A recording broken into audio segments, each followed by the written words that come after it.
चलिए, retirement benefits में अभी तक हमने कौन से रिटायरमेंट बेनिफिट्स पढ़ लिए थे? हमने सबसे पहला एक तो ग्रेच्युटी पढ़ लिया, ग्रेच्युटी डन। सेकंड, ग्रेच्युटी के बाद हमने पढ़ा था पेंशन, क्योंकि पेंशन जो है वो ग्रेच्युटी पे डिपेंड करती है। फिर उसके बाद में लीव सैलरी पढ़ लिया था, लीव सैलरी हो गया। लीव सैलरी के बाद हमने पीएफ वाला पढ़ लिया था। और अब लास्ट बच रहा है वॉलेंट्री कॉम्पेंसेशन, मतलब वॉलेंट्री रिटायरमेंट जब आप लेते हो तो आपको जो कॉम्पेंसेशन मिलता है वो वीआरएस, बिल्कुल वीआरएस, या फिर रिट्रेंचमेंट कॉम्पेंसेशन जो आपको मिलता है। नहीं, ओआरएस का गोल नहीं, वीआरएस। हाँ ठीक, बिल्कुल, कुछ कुछ कंडीशंस हैं वो फुलफिल करनी पड़ेगी। चलिए अब पढ़ते हैं रिट्रेंचमेंट कॉम्पेंसेशन और वीआरएस के बारे में, सारी कंडीशंस बताऊंगी। रिट्रेंचमेंट कॉम्पेंसेशन का मतलब क्या होता है? जब आपको नौकरी से निकाल दिया जाता है, आपका एम्प्लॉयर एक दिन आपके पास आया, बड़े प्यार से आपको बोला, बेटा जाओ जाओ, ठीक है? तो एम्प्लॉयर ने आपको नौकरी से निकाल दिया, लेकिन मुझे एक बात बताओ, क्या एम्प्लॉयर का ऐसे कभी भी मन करेगा मुंह उठ करके बोल देगा जाओ? बोल तो देगा, लेकिन उसके बदले में उसको हमको पैसा देना पड़ेगा। आप ऐसे अचानक से आकर के बोल रहे हो मैं अचानक नौकरी कहां ढूंढने बैठूं, पॉसिबल नहीं है ना। तो एक तो आप रिट्रेंचमेंट कॉम्पेंसेशन दो मुझे, और आप मुझे 1 महीने की सैलरी दो एक्स्ट्रा।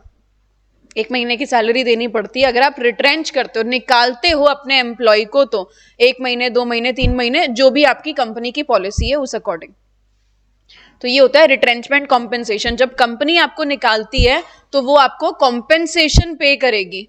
वो कॉम्पेंसेशन आपकी इनकम है, इनकम है तो सरकार आपसे टैक्स वसूलेगी। It is compensation received by employ at the time of his retrenchment. Retrenchment मतलब निकाल देना। अभी एग्जेम्पशन का अमाउंट देख रहे हैं हम, कितना एग्जेम्प्ट होगा? या तो एक्चुअल अमाउंट, या तो वही सेम 15/26 जो ग्रेच्युटी में था, 15/26 एवरेज सैलरी 3 महीने की, क्योंकि कंपनीज अकॉर्डिंगली, मतलब जनरली आपको 3 महीने की सैलरी एडवांस में देगी, मैक्सिमम कंपनी आपको 3 महीने की सैलरी दे करके और फिर आपको निकालती है। ये 1 महीने 2 महीने भी हो सकता है, पर इनकम टैक्स के लिए इधर कितना है? Average salary of 3 months multiply by service years rounded off, जितने साल आपने नौकरी करी उतने साल से मल्टीप्लाई कर दोगे। हाँ, 6 महीने से ऊपर एक भी दिन हो गया तो आपको नेक्स्ट ईयर पे राउंड ऑफ कर देना है। और थर्ड 5 लाख, तीनों में से जो भी सबसे कम होगा वो आपको रिट्रेंचमेंट कॉम्पेंसेशन में एग्जेम्प्ट हो जाएगा, रिमेनिंग अमाउंट टैक्सेबल। ठीक है, ओके। रिट्रेंचमेंट इतना ज्यादा काम नहीं आता जनरली, क्योंकि इतना ज्यादा एम्प्लॉयज को ऐसे निकाला नहीं जाता है। ज्यादा काम क्या आता है? हम खुद ही निकलते हैं। हाँ, वीआरएस, वीआरएस हो गया वॉलेंट्री रिटायरमेंट स्कीम। क्या होता है वॉलेंट्री रिटायरमेंट स्कीम? कि भाई आपको लगता है कि अब मुझे ये नौकरी और नहीं करनी, हाँ मन उठ गया, अब ये जॉब मुझे करनी नहीं है, तो आप क्या कर सकते हो? या तो 10 years ऑफ सर्विस, ऐसे वीआरएस आप ऐसे अपने मन से भी कभी भी नहीं ले सकते, या तो आपकी नौकरी को 10 साल, या फिर आपकी उम्र कितनी होनी चाहिए? 40 साल। इस पे आपका मन करे नौकरी अब भाई बहुत ज्यादा कर ली, जैसे सपोज आज मान के चलते हैं कि ऋषभ की ना गवर्नमेंट जॉब लगी हुई है,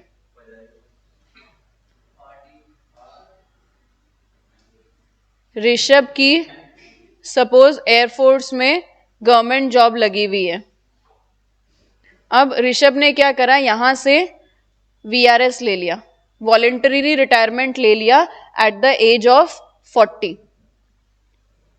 40 की एज के बाद में, यहां से इसने वीआरएस लिया, 40 की एज के बाद में इसने और थोड़ी पढ़ाई लिखाई करी और इसने एक और गवर्नमेंट जॉब ले ली। सर्विसमैन के लिए थोड़ा सा एज का रिलैक्सेशन होता है ना, तो इसने थोड़ी और पढ़ाई करके, मान लो इधर ये इसको एक गवर्नमेंट बैंक में जॉब लग गई, तो ये गवर्नमेंट बैंक में भी सपोज इसने 10 साल काम करे, क्योंकि अभी तो है ना एज बच रही है भाई। आप रिटायरमेंट की भी अगर 60 की उम्र लेकर के चलते हो तो वो भी एज अभी इसकी बच रही है। 10 साल बाद इसने गवर्नमेंट जॉब से भी क्या ले लिया, वीआरएस ले लिया। तो आप वीआरएस, मल्टीपल जॉब्स से आपको वीआरएस रिसीव हो सकता है। जहां से भी आप वॉलेंट्री रिटायरमेंट ले रहे हो वहां से आपको वॉलेंट्री रिटायरमेंट कॉम्पेंसेशन मिलेगा। इनकम टैक्स में VRS once in a life time ही एग्जेम्प्ट होता है। मतलब ऋषभ ने जब ये वाला वीआरएस रिसीव करा था तो इसमें से एग्जेम्पशन क्लेम कर ली होगी, ये जो हम पढ़ेंगे वो एग्जेम्पशन। अब जब ये वाला वीआरएस मिलेगा ना दूसरी जॉब का, तो इसमें से एग्जेम्पशन क्लेम नहीं हो सकती, फुल्ली टैक्सेबल होगा, क्योंकि वीआरएस की exemption once in a life time मिलती है। ऐसा नहीं है जितनी बार वीआरएस मिलेगा उतनी बार एग्जेम्पशन मिलेगी, नहीं। वीआरएस की एग्जेम्पशन आपको आपके जीवन काल में केवल एक ही बार रिसीव हो सकती है। ठीक है। ये तो कॉम्पेंसेशन है, ओवर एंड अबव ग्रेचुइटी है। ठीक है। नौकरी छोड़ने का या नौकरी से निकाल देने का कॉम्पेंसेशन है ये तो वीआरएस क्या हो गया, compensation eight the time of voluntary retirement. आप स्वयं इच्छा से नौकरी छोड़ रहे हो उस समय पे अभी आपको कॉम्पेंसेशन मिलेगा। कॉम्पेंसेशन मिलेगा तो इनकम हो गई, इनकम हो गई तो इनकम टैक्स हो गया। कितना एग्जेम्प्ट होगा, ये 4 चीजें हैं। एक्चुअल अमाउंट, मतलब जितना पैसा मिला वो, या फिर 5 लाख, या फिर 3 months salary for each completed year of service. 3 महीने की सैलरी लेनी है, मल्टीप्लाई बाय कितनी नौकरी का समय, आप कितने समय नौकरी पे थे। नहीं, जस्ट प्रीसीडिंग लेनी होती है। ठीक है। 4th, salary eight the time of retirement, retirement के समय पे क्या सैलरी थी, इनटू अब आपके आगे नौकरी के और कितने टाइम बचा हुआ था। मान लो कि आपने 10 साल नौकरी करके वीआरएस ले लिया, अब आपकी नौकरी क्या सपोज 20 साल और बचे हुए थे, तो ये वो बैलेंस मंथ में लेना है।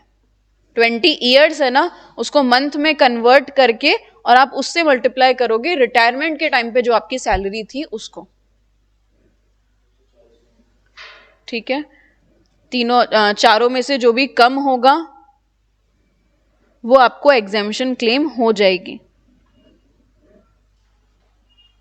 सैलरी में क्या लेना है, लास्ट ड्रॉन बेसिक पे, रिटायर होने से जस्ट पहले आप कितनी सैलरी बेसिक पे ले रहे थे वो, डीए अंडर टर्म्स और कमीशन टर्नओवर वाला। कमीशन वैसे पूरे डीटी के अंदर टर्नओवर वाला ही है, केवल एक जगह कमीशन पूरा आता है। ठीक। Exemption can be claimed once in a life time. Exemption आप आजीवन काल में केवल एक ही बार क्लेम कर सकते हो। नहीं, रिट्रेंचमेंट के लिए ये नहीं है, रिट्रेंचमेंट के लिए ये नहीं है। क्यों नहीं है, क्योंकि रिट्रेंचमेंट आपकी मर्जी से नहीं होता ना। ये जो वीआरएस है ये तो नाम ही वही है, आप वॉलंटरीली रिटायर होते हो, अपनी मर्जी से रिटायर हो रहे हो आप। रिट्रेंचमेंट तो आपको निकाला जा रहा है नौकरी से। ठीक। अभी ये नोट है वीआरएस के लिए, ओनली रीड, फाड़ना नहीं है पेज, पेज नहीं फाड़ना है।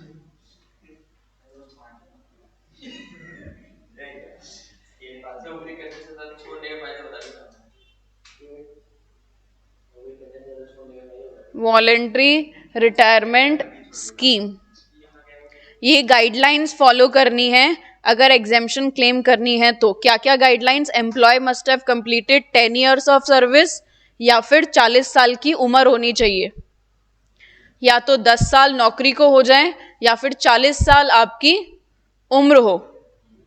ठीक, ये एप्लीकेबल नहीं है पीएसयू, पब्लिक सेक्टर अंडरटेकिंग्स में ये चीज एप्लीकेबल नहीं है, मतलब उसमें ये 10 साल 40 साल नहीं लगता।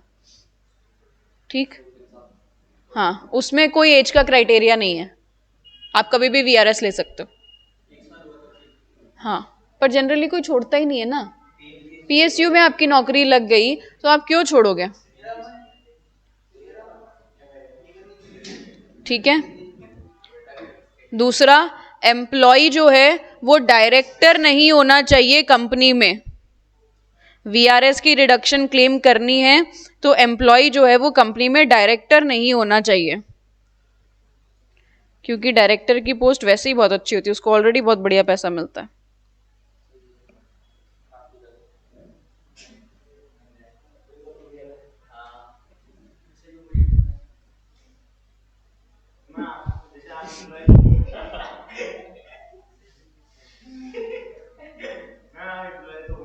पता नहीं,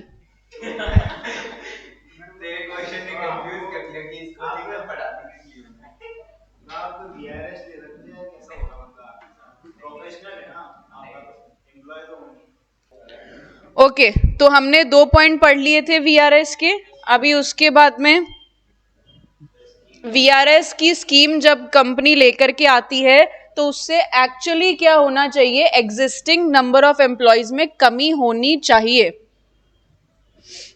वीआरएस ऐसा नहीं है कि आप वीआरएस की स्कीम लेकर के आए हो, लोग बाग कम हो गए लेकिन उतने ही लोग अपने एम्प्लॉय कर लिए, तो कोई मतलब नहीं है। क्यों मतलब नहीं है? क्योंकि देखो, जब लोग छोड़ करके जाते हैं तो आपने कॉम्पेंसेशन पे करा है, ठीक है।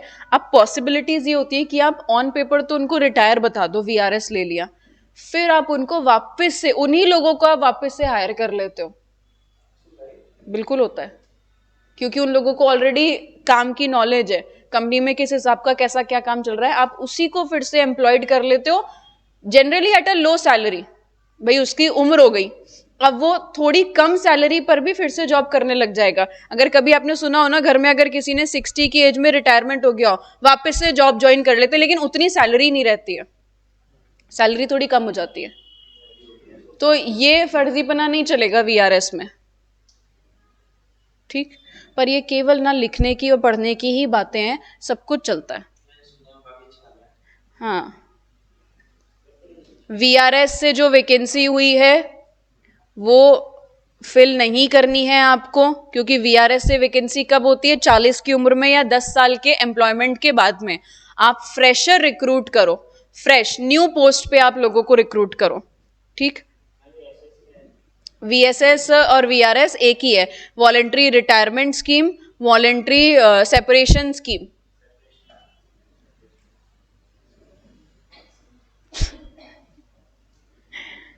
द रिटायरिंग, अब जो एम्प्लॉय वीआरएस से रिटायर हो रहा है वो आपकी किसी भी दूसरी कंपनी या कोई दूसरे कंसर्न में नौकरी ना करना होना चाहिए। मान लीजिए कि आज शुभम राठौड़ जो है वो अडानी पोर्ट्स से रिटायर हो रहे हैं और उन्होंने जाकर के अडानी ग्रीन ज्वाइन कर ली, गलत बात, ये नहीं करना है, ठीक। इसी के साथ में हमारा रिट्रेंचमेंट कॉम्पेंसेशन और वीआरएस कंप्लीट हुआ। इसके मॉड्यूल में क्वेश्चंस नहीं है, ठीक है, इसके मॉड्यूल में क्वेश्चंस नहीं है, तो हमारा रिटायरमेंट बेनिफिट वाला पार्ट समाप्त होता है। हमने सैलरी हेड में से सेक्शन 16 कर लिया। सेक्शन 16 की 3 deduction, standard deduction, entertainment allowance, professional tax, और हमने रिटायरमेंट बेनिफिट्स कर लिए, gratuity, pension, leave salary, PF and retrenchment और वीआरएस। अब अपने 2 टॉपिक और बचे हुए हैं सैलरी में, allowances and perquisites. Most important topic, क्योंकि एग्जाम में जो ज्यादातर क्वेश्चन आता है वो ये सब कुछ मिलाकर के ही क्वेश्चन आता है। कोई एक रिटायरमेंट बेनिफिट दे देगा, 3-4 अलाउंसेस दे देगा, 1-2 परक्यूजिट्स दे देगा। सेक्शन 16 की डिडक्शन तो तुमको ही प्रोवाइड करनी है, ये तो क्वेश्चन अलग से बोलेगा नहीं। तो क्वेश्चन जो है वो पूरा मिक्स्ड आता है 7 नंबर का सैलरी का क्वेश्चन।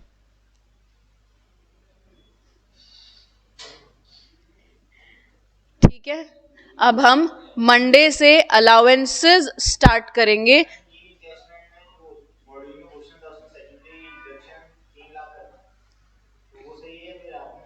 इतना कितना पुराना मॉड्यूल है? 3 लाख तो बहुत पहले था, बताया था ना मैंने आपको 3 लाख है था, क्लास में नहीं बताया था कि ये 25 लाख से पहले 3 लाख था? नहीं नहीं, वो तो स्टैंडर्ड डिडक्शन है, तो ये तो बहुत पुराना है। हाँ हाँ हाँ, बताया था क्लास में कि ये 25 पहले, ये 25 करने से पहले 3 लाख था। पर क्या, कोई बात नहीं, 3 लाख पुराना है, 25 लाख है। ठीक, ओके, थैंक यू।